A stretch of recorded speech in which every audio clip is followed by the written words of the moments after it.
Quiz time! What do the 60s, 90s, and the 10s, 20s all have in common? Witches!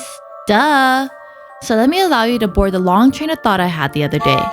I was thinking about how I just love the fall and Halloween is my most favorite holiday, and I was just getting really pumped up about the new Hocus Pocus movie, and then my train of thought went to the old Hocus Pocus movie, and just how much I loved witchy movies, and then it led me to think about Charmed and Craft, and then I thought, whoa, the 90s were chock full of witchy movies.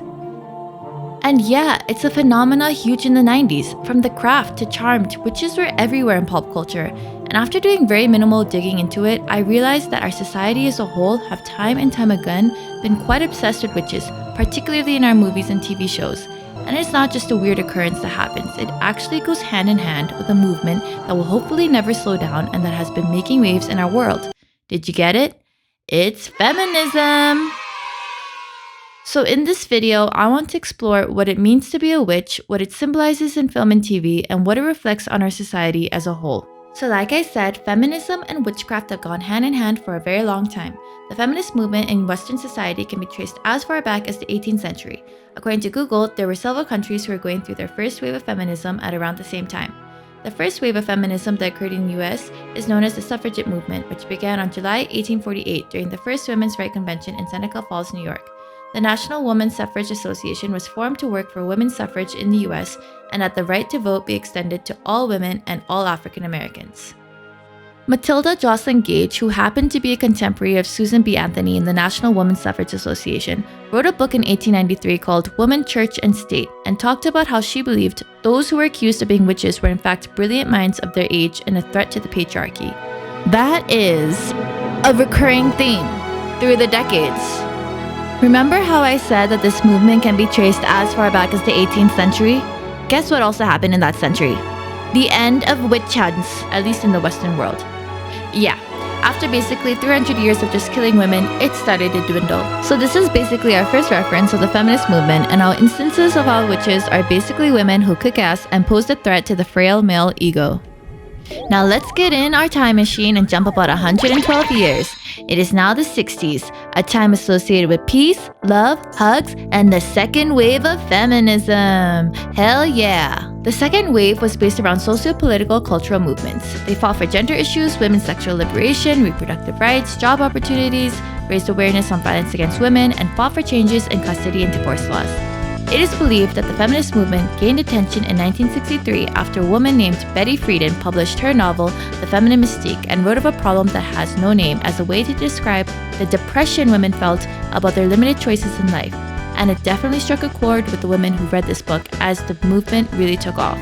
Women started seeking out The Second Sex, a book which explained why it was difficult for talented women to become successful. The obstacles highlighted included women's inability to make as much money as men do in the same profession, women's domestic responsibilities, society's lack of support towards talented women, and women's fear that success will lead to an annoyed husband or prevent them from finding a husband at all.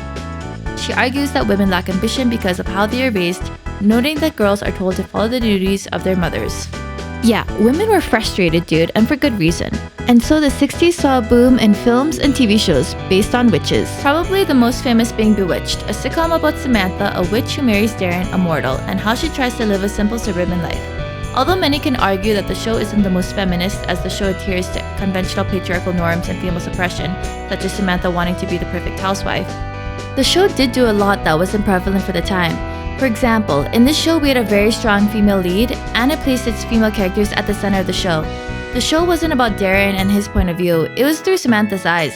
Darren was portrayed more like a wet blanket, ruining the fun by trying to restrict Samantha's powers, and it was usually always her powers that got him out of a problem. And in a lot of ways, Samantha, her mother Endora, and Tabitha were symbols of women who refused to be restricted by the patriarchy and sexism of male characters, and traditionalist women like Mrs. Kravitz. Now listen to me, Sam. I will not listen to any more after a remark like that. Now let's get back in the time machine and head to a decade full of plaid, grunge, and witches. It's the 90s, y'all! Now we are in the third wave of feminism, which were led by the generation that probably watched Bewitched because they were born in the 60s and 70s. These women embraced diversity and individualism in women and sought to redefine what it meant to be a feminist. The third wave saw the emergence of new feminist currents and theories such as intersectionality, sex positivity, vegetarian ecofeminism, transfeminism, and postmodern feminism. Girls, watch out for those weirdos. We are the weirdos, mister. And along with it came one of my favorite times for witchy movies. Y'all, we were spoiled. We had Charmed, The Craft, Buffy the Vampire Slayer, Sabrina the Teenage Witch, The Witches, Hocus Pocus, Practical Magic, Halloween Town, Kiki's Delivery Service. The list goes on.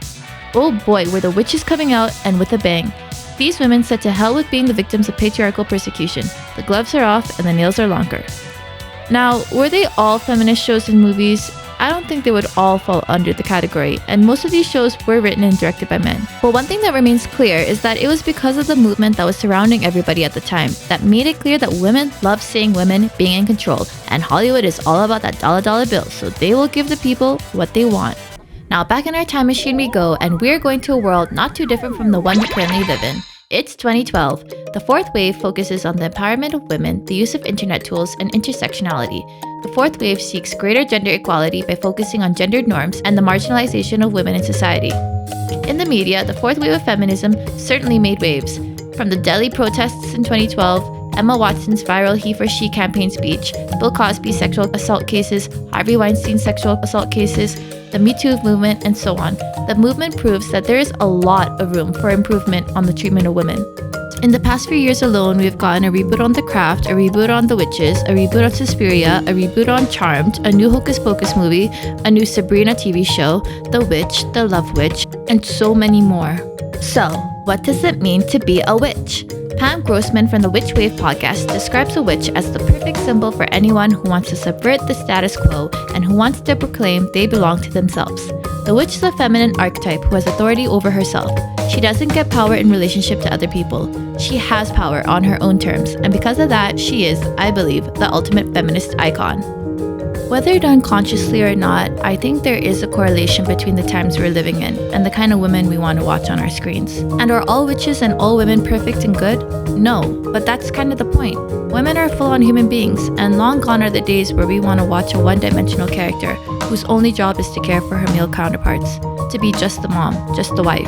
We love watching women be exactly who they are, mess included. Being a witch is a statement. This is me, warts and all. It's about embracing yourself, being unapologetic, harnessing your power, and answering to no one but yourself. It's about freedom. And I think more than ever, this translates to the times we're living in, and TV and movies reflect more of what we want to see. I love to see it. I hope that witches stay with us forever. What do you guys think? And which witchy movie is your favorite? Comment down below, and please like this video and subscribe for more movie and TV related content. It means a lot to me. Thanks. Bye!